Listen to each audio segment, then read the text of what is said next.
제 9장.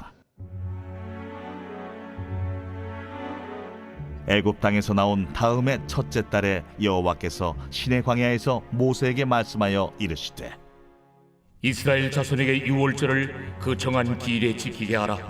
그 정한 기일 곧 이달 14째 날 해질 때 너희는 그것을 지키되 그 모든 율례와 그 모든 규례대로 지킬지니라. 모세가 이스라엘 자손에게 명령하여 유월절을 지키라 하매 그들이 첫째 달 14째 날 해질 때에 시내 광야에서 유월절을 지켰으되, 이스라엘 자손이 여호와께서 모세에게 명령하신 것을 다 따라 행하였더라. 그때에 사람의 시체로 말미암아 부정하게 되어서 유월절을 지킬 수 없는 사람들이 있었는데, 그들이 그날에 모세와 아론 앞에 이르러 그에게 이르되, 우리가 사람의 시체로 말미암아 부정하게 되었거니와 우리를 금지하여 이스라엘 자손과 함께 정한 기일에 여호와께 헌물을 드리지 못하게 하심은 어찌함이니까? 모세가 그들에게 이르되, 기다리라. 여호와께서 너희에게 대하여 어떻게 명령하시는지 내가 들으리라. 여호와께서 모세에게 말씀하여 이르시되, 이스라엘 자손에게 말하여 이르라.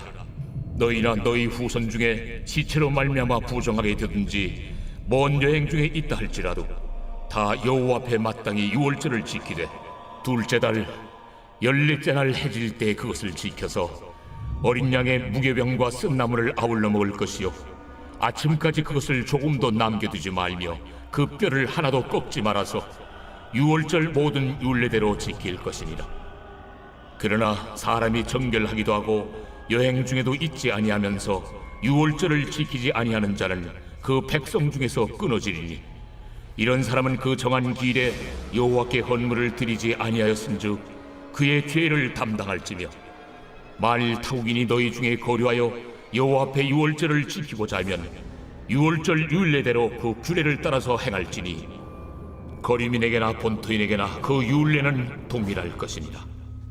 성막을 세운 날에 구름이 성막 곧 증거의 성막을 덮었고, 저녁이 되면 성막 위에 불 모양 같은 것이 나타나서 아침까지 이르렀으되, 항상 그러하여 낮에는 구름이 그것을 덮었고 밤이면 불 모양이 있었는데, 구름이 성막에서 떠오르는 때에는 이스라엘 자손이 곧 행진하였고, 구름이 머무는 곳에 이스라엘 자손이 진을 쳤으니, 이스라엘 자손이 여호와의 명령을 따라 행진하였고 여호와의 명령을 따라 진을 쳤으며, 구름이 성막 위에 머무는 동안에는 그들이 진영에 머물렀고, 구름이 성막 위에 머무는 날이 오래일 때에는 이스라엘 자손이 여호와의 명령을 지켜 행진하지 아니하였으며, 혹시 구름이 성막 위에 머무는 날이 적을 때에도 그들이 다만 여호와의 명령을 따라 진영에 머물고 여호와의 명령을 따라 행진하였으며, 혹시 구름이 저녁부터 아침까지 있다가 아침에 그 구름이 떠오를 때에는 그들이 행진하였고,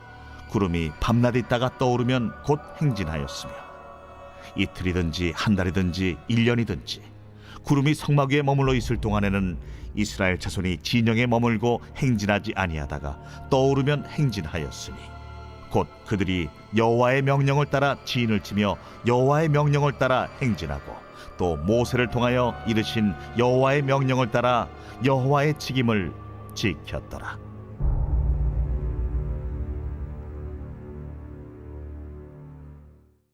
빛이 있으라. 날마다 말씀의 은혜와 지혜가 우리 성도님들의 삶을 정말 빛나고 풍성하고 복되게 하시기를 주님의 이름으로 축복합니다. 이제 오늘 우리가 함께 나눌 말씀은 민수기 9장입니다. 민수기 9장은 이제 애굽을 출발한 이후에 또 광야에서는 첫 번째 그리고 전체적으로 두 번째 유월절을 지내는 내용이 또 기록되어 있고요. 또 구름 기둥과 불 기둥을 따라 그들이 행진하였다. 이렇게 기술이 되어 있습니다. 지금 이제 이스라엘 백성들은 가나안을 가기 위해서 지금 출애굽을 한 거죠. 그리고 가나안으로 가기 위한 준비를 지금 하고 있습니다. 출애굽기 19장에서 시내 광야에 도착하였다. 그리고 이제 오늘 본문은 아니지만 10장에서 또 출발하였다. 그러니까 그 기간 동안에 지금 이스라엘 백성들은 지금 시내 광야에 머무르면서 준비하고 있는 거예요. 왜냐하면 그들이 가야 할 땅은 가나안이고 가나안 땅은 지금 비어 있지 않잖아요. 그러니까 그곳에 들어가기에 합당한 준비들을 지금 1년 가까운 시간 동안 이곳에서 하고 있다. 이렇게 볼 수 있습니다. 그러니까 준비 기간, 이게 이제 이 시내 광야에서의 시간입니다. 6월절은 뭡니까? 6월절은 출애굽입니다. 6월절이 곧 출애굽이다. 이렇게 말할 수 있죠. 그러니까 6월절이 있으면서 동시에 출애굽이 실질적으로 시작이 되지 않았습니까? 그리고 6월절은 이스라엘 백성에게는 새로운 시작입니다. 그들의 신분에 대한 새로운 시작이고 그들의 모든 것에 대한 새로운 출발, 새로운 시작이 곧 이 6월절입니다. 자, 2절과 3절 함께 읽겠습니다. 이스라엘 자손에게 6월절을 그 정한 기일에 지키게 하라. 그 정한 기일 곧 이달 14째 날 해질 때에는 너희가 그것을 지키되 그 모든 율례와 그 모든 규례를 지킬지니라. 출애굽기 12장에서 우리가 이제 이미 출애굽기를 할 때 다 장별로 살펴보았는데 그때 12장 13절 내가 애굽을 칠 때 내가 너희가 사는 집에 있어서 너희를 위하여 표적이 될지라. 그 피가 너희에게 표적이 된다는 거예요. 내가 그 피를 볼 때 내가 넘어가리라. 이렇게 말씀하고 있습니다. 그리고 또 26절에 보니까 너희는 여호와께서 허락하신 대로 너희에게 주신 땅에 이를 때 이 예식을 지키라. 이렇게 하나님께서 명령하셨죠. 그러니까 이스라엘 이 6월절은 이스라엘 백성들에게 하나님이 어떠한 분이신가를 경험하게 하고 보게 하고 누리게 한 날이 바로 이 6월절입니다. 그리고 하나님의 구원 역사의 시작이 이스라엘 백성들에게 있어서 바로 이 6월절인 거죠. 그러니까 하나님께서 말씀하셨어요. 오직 이 피가 어린 양의 피가 너에게 표적이 되어서 내가 칠 때 내가 너희 집을 넘어가리라. 그러니까 피를 바르지 않은 집은 이스라엘 백성이냐 애굽인이냐와 상관없이 피를 바르지 않은 집은 다 첫 것이 다 죽임을 맞이한다는 거예요. 근데 이스라엘 백성들은 다 어린 양의 피를 발라서 첫 것이 다 생명으로 값을 치르고 대속된 거고 애굽에 있는 모든 첫 것들은 다 죽임을 당했습니다. 그러니까 이 피가 표적이 되었다. 그래서 첫 것의 죽음을 면한 거죠. 그러니까 이것으로 인하여서 애굽 그리고 바로는 더 이상 이스라엘 백성들을 내 것이라고 주장할 수 없어요. 그리고 그들의 노예라고 그들이 소유권을 주장할 수 없죠. 왜냐하면 하나님께서 다 어린 양의 피로 값을 치르고 그 백성들을 사셨기 때문입니다. 그러니까 하나님께서 다 그 백성을 사셔서 노예에서 노임을 받고 자유인과 여호와의 군대가 되고 그리고 애굽을 나온 거죠. 그러니까 이 6월절을 통한 시작으로 이스라엘 백성은 완전히 새로운 삶이 시작된 겁니다. 따라서 6월절은 이 구원의 하나님을 기억하게 하고 그 은혜에 감사하고 그리고 그 무엇보다 중요한 것은 그 하나님이 과거의 하나님이 아니라 지금 우리와 함께 하고 계시는 그 하나님이다. 이 고백을 함께 하는 게 바로 이 6월절입니다. 그래서 이 날을 기념하여 영원한 규례가 되고 대대로 지키라. 이렇게 하나님께서 명령하셨습니다. 근데 이제 다시 또 이 6월절은 출애굽기를 빼고 말할 수 없으니까 그 출애굽기 12장 26절에 이렇게 기록되어 있어요. 이후에 너희의 자녀가 묻기를 이 예식이 무슨 뜻이냐 하거든. 그러니까 이제 이거를 규례대로 계속 지켜올 때 이 현장을 경험하지 못한 이 6월절 이 놀라운 밤을 여호와의 밤을 기억하지 못한 이 자녀들이 우리 이거 왜 해요? 왜 양을 잡아요? 왜 피를 발라요? 그들이 생각하기엔 이게 굉장히 무모한 일이라고 생각될 수도 있지 않겠습니까? 그럴 때 그 자녀들이 이 예식이 무엇이냐고 묻거든 하나님께서 말씀하십니다. 너희는 이르기를 이는 여호와의 6월절 제사라. 여호와께서 애굽 사람에게 재앙을 내리실 때 애굽에 있는 이스라엘 자손의 집을 넘으사 우리의 집을 구원하셨느니라 하라 하매. 하나님께서 명확하게 이 6월절이 무엇인지를 말씀해 주는 거죠. 그리고 자녀들이 지금 이 현장을 경험하지 못한 자녀들이 이거 왜 합니까? 이렇게 물어볼 때 이렇게 답하라. 이렇게 하나님께서 말씀해 주는 거예요. 여러분 우리는 내 안에 내 안에 이 답을 갖고 있습니까? 내 자녀들이 주일에 교회 가기 싫어요. 왜 꼭 교회 가야 됩니까? 엄마, 아빠, 왜 예수님을 믿어야 됩니까? 묻거든. 이 예식이 무엇이냐고 묻거든. 여러분의 자녀들이 아직 복음을 마음에 새기지 못했을 때 예배를 드리고 교회를 가고 예수를 주인으로 고백하는 그 삶을 왜 해야 됩니까? 라고 물었을 때 그때 내 안에 말하고 전하고 선포할 수 있는 내 안에 답이 있습니까? 그냥 다니니까 다니는 거지. 다니면 좋지. 안 다닌 것보다 좋지. 기도하면 네 원하는 거 다 할 수 있어. 라고 대답하고 계시진 않습니까? 내 안에 복음에 대한, 복음의 질문에 대한, 자녀들의 질문에 대한 내 안에 고백과 내 안에 믿음의 답이 있어야 됩니다. 그래서 하나님의 내 삶으로도 가르치고 내 언어로도 가르치고 말씀으로도 가르치고 내 안에 새겨진 복음이 자녀들의 마음에도 그대로 새겨지도록 그게 부모가 해야 될 너무 중요한 일입니다. 그래서 하나님께서 여기서 말씀하신 너의 자녀가 이 예식이 무엇이냐고 묻거든.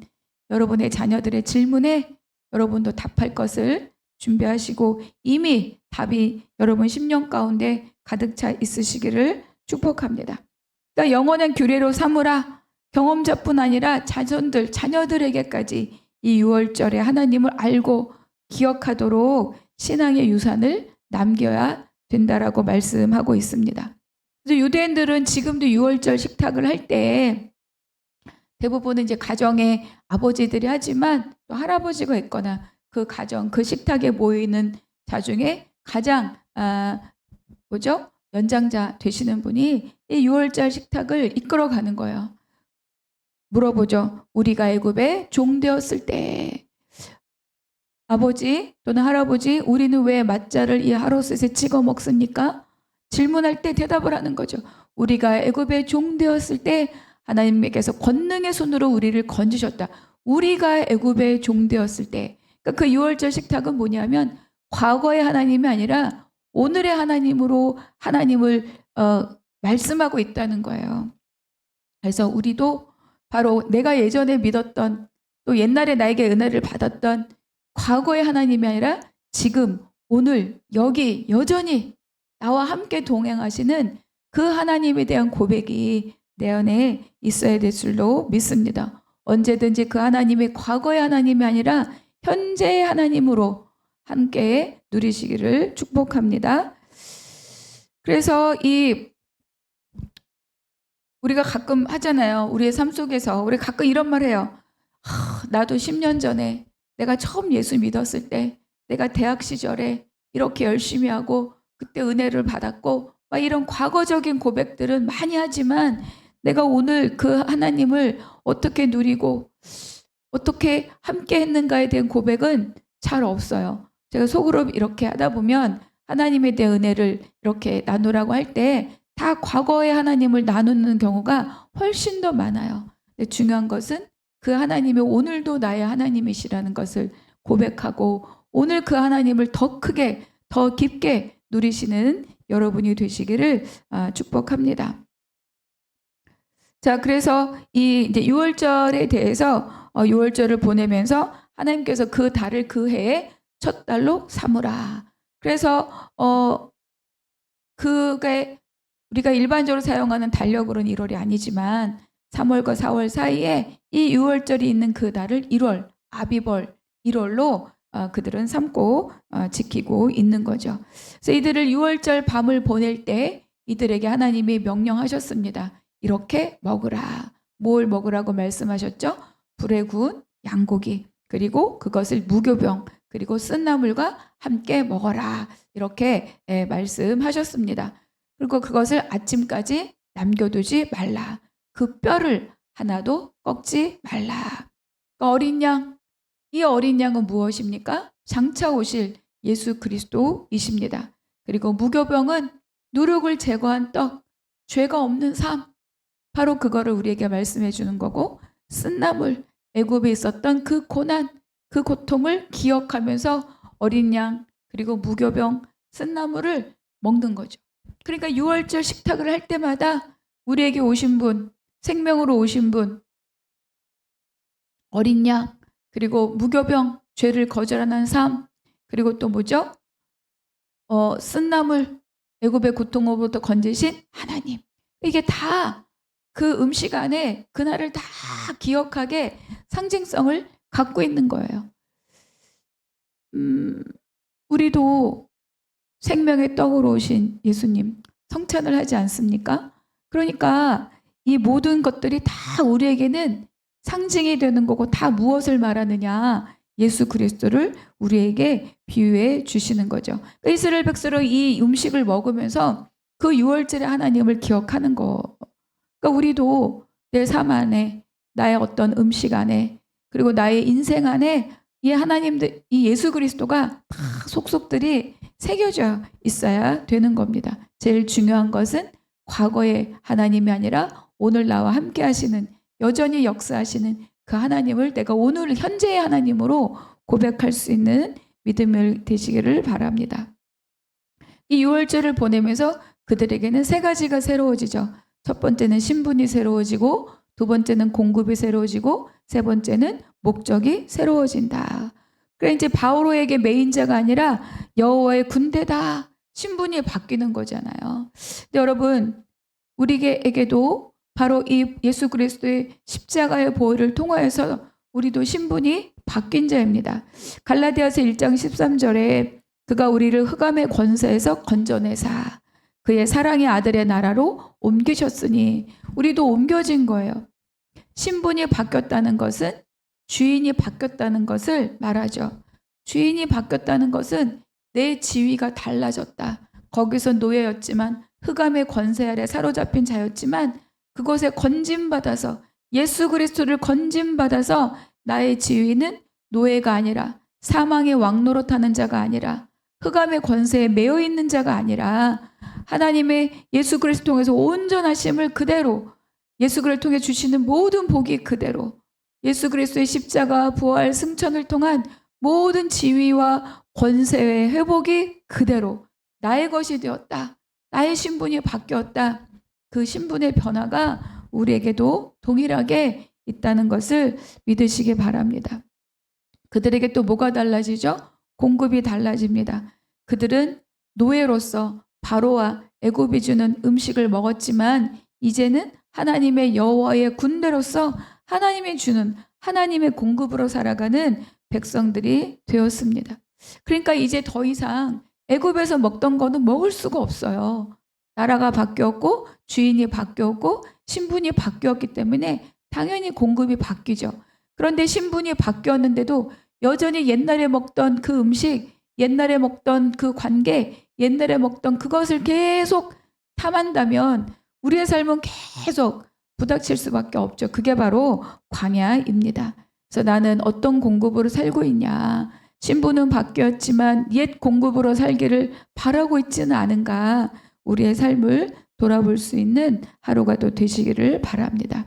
여러분, 신분이 바뀌고 공급이 바뀌었다는 것은 내가 살아가는 목적이 달라졌다는 거죠. 예전엔 노예였습니다. 노예의 목적은 뭐죠? 주인이 시키는 것. 그들의 국고성과 성을 짓는 거예요. 그들의 일을 하는 거죠. 그런데 우리가 신분이 바뀌었어요. 소속이 바뀌었죠. 공급이 바뀌었죠. 그 우리가 뭐예요? 하는 일의 목적도 달라졌다. 그래서 이제는 노예로서가 아니라 하나님의 백성으로서 우리의 목적은 뭡니까? 이들의 목적, 이스라엘 백성들의 새로운 목적은 가나안 땅을 차지하는 거죠. 그래서 하나님의 약속의 땅을 소유하는 것, 하나님 나라의 자녀로 기업을 갖는 것, 이들이 이제 그들에게 달라진 새로운 목적입니다. 그러니까 이스라엘 백성들은 지금 이 가나안을 가기 위한 준비를 할 때도 이 세 가지를 기억해야 돼요. 신분이 달라졌다, 공급이 달라졌다, 목적이 달라졌다. 근데 이 달라진 새로운 신분과 공급과 목적은 그들에만 해당하는 것이 아니라 우리에게도 다 해당하는 겁니다. 우리가 갑자기 삶에 어떤 예기치 못했던 일들을, 어려움들을 만날 때 여러분, 우리가 기억할 것은 뭐냐? 내가 돈이 좀 있었다면, 아, 내가 좀 학벌이 좀 있었다면, 아, 우리 집에 좀 백이 든든했었다면 내가 이런 고난을 겪지 않아도 되는을 텐데. 이거는 애국적 사고방식이에요. 우리가 기억할 수 뭡니까? 내가 누구냐입니다. 내가 누구냐. 내가 누구냐. 하나님의 자녀이고 하나님의 통치 아래 있고 하나님의 신분과 예수 그리스도를 통한 모든 것들이 회복된 존재, 하나님의 자녀이다. 하나님의 권세를 가진 자다. 이게 나의 신분입니다. 그거를 기억하는 것이 바로 하나님의 새로운 예수 그리스도를 통한 새로운 거듭난 새로운 피조물로서의 가치인 거죠. 우리가 그 새로운 신분, 나의 위치, 내가 누구인지를 아는 것으로부터 나의 삶의 자리가 새롭게 시작된다는 것을 기억하시기 바랍니다. 근데 이제 이렇게 6월절을 또 반드시 지켜라 하나님께서 다시 한번 말씀하셨는데, 근데 이제 이거를 어쩔 수 없이 이 영원한 규례를 반드시 지켜야 되는 규례를 지키지 못하는 사람들이 있었던 거죠.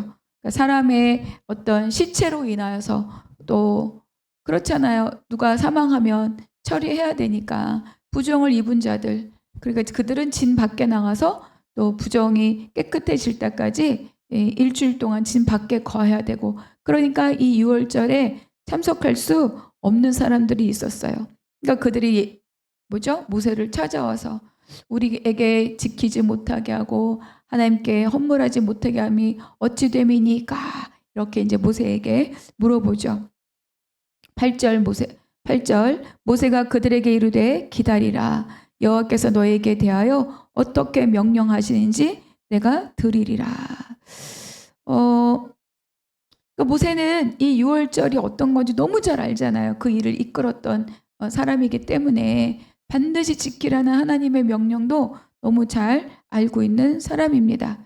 그러면서도 동시에 어때요? 지금 이 백성들이 처해 있는 이 안타까운 상황도 충분히 공감하죠.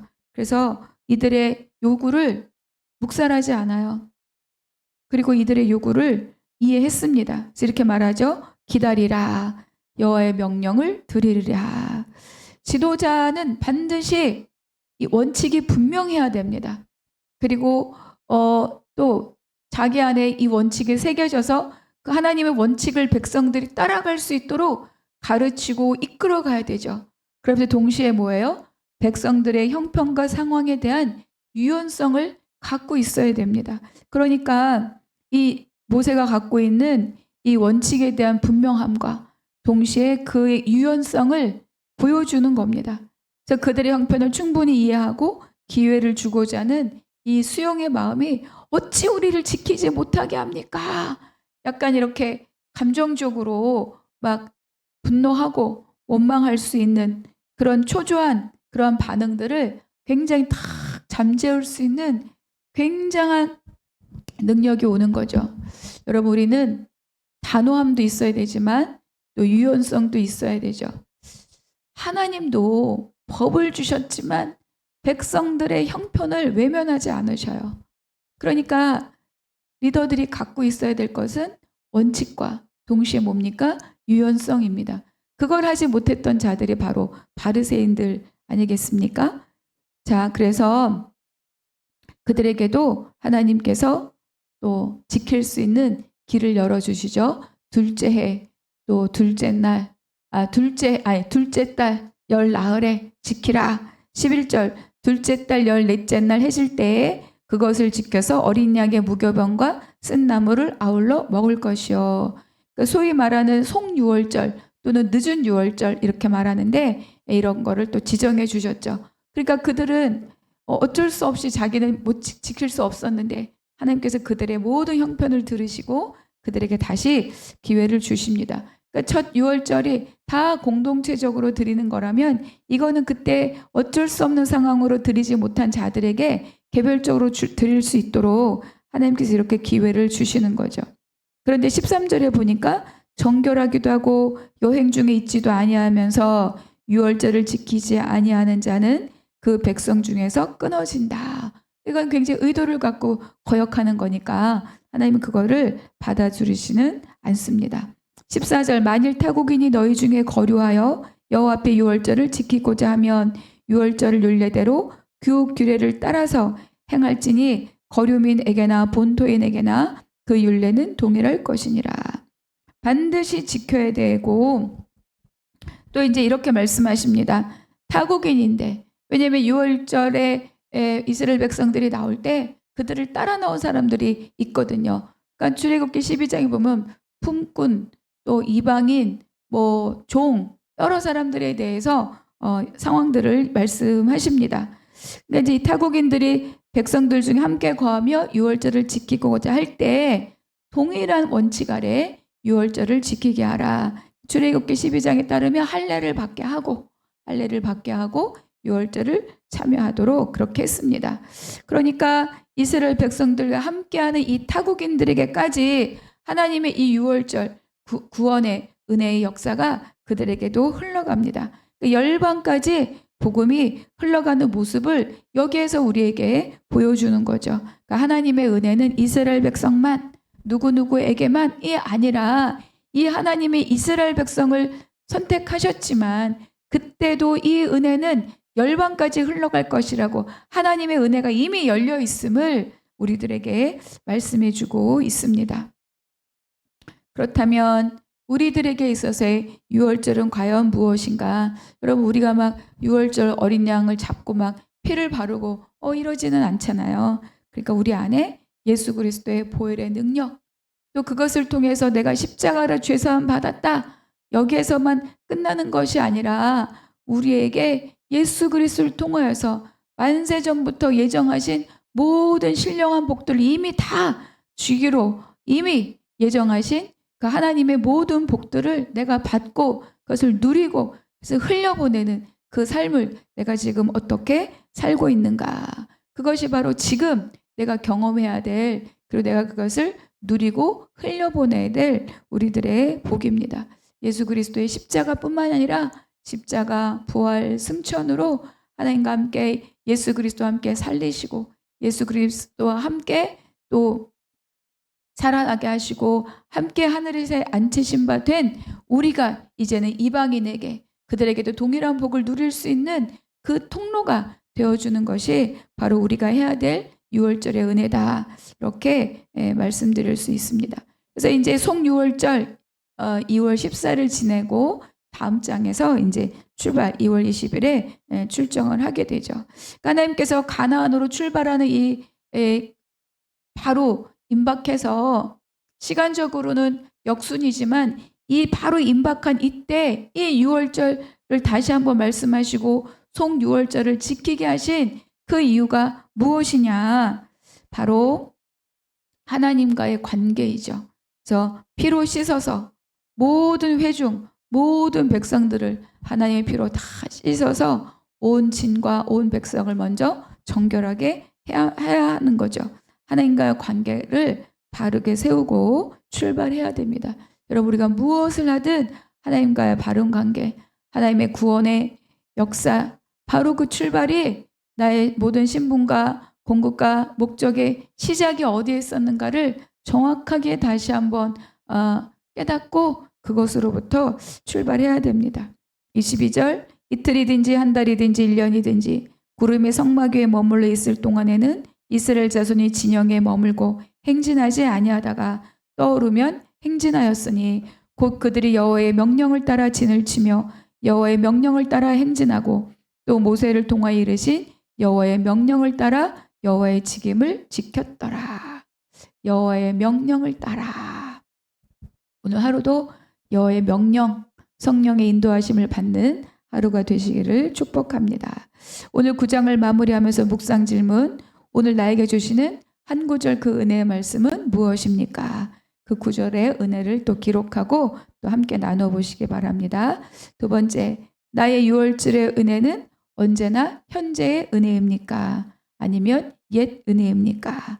오늘의 은혜로 누리고 감사하지 못하는 이유는 과연 무엇입니까? 한번 나의 이 은혜의 고백들을 한번 살펴보시기 바랍니다. 그리고 마지막 세 번째, 이스라엘 백성들은 오직 구름 기둥과 불 기둥의 인도를 따랐습니다. 그러니까 여호와의 명령대로 여호와의 명령을 따라, 그러니까 자기 지혜를 의지하지 않았죠. 나는 주의 인도하심을 따르고 갑니까? 나의 계획을 앞세워 갑니까? 질문 안에서 또 나를 살펴보는 하루가 되시기를 축복합니다. 기도하겠습니다. 하나님, 가나안을 가기 위한 하나님의 준비는 거룩과 정결함이었습니다. 나의 오늘 하루도 하나님 구원의 기쁨과 함께 구원을 이루어가는 날이 되게 하여 주시옵소서. 정결과 거룩을 하나님 내 삶의 자리에서 이루어가며 하나님의 이름을 드러내는 복된 하루 되게 하여 주시옵소서. 모든 것 감사하고 우리 주 예수 그리스도의 이름으로 기도하옵나이다. 아멘.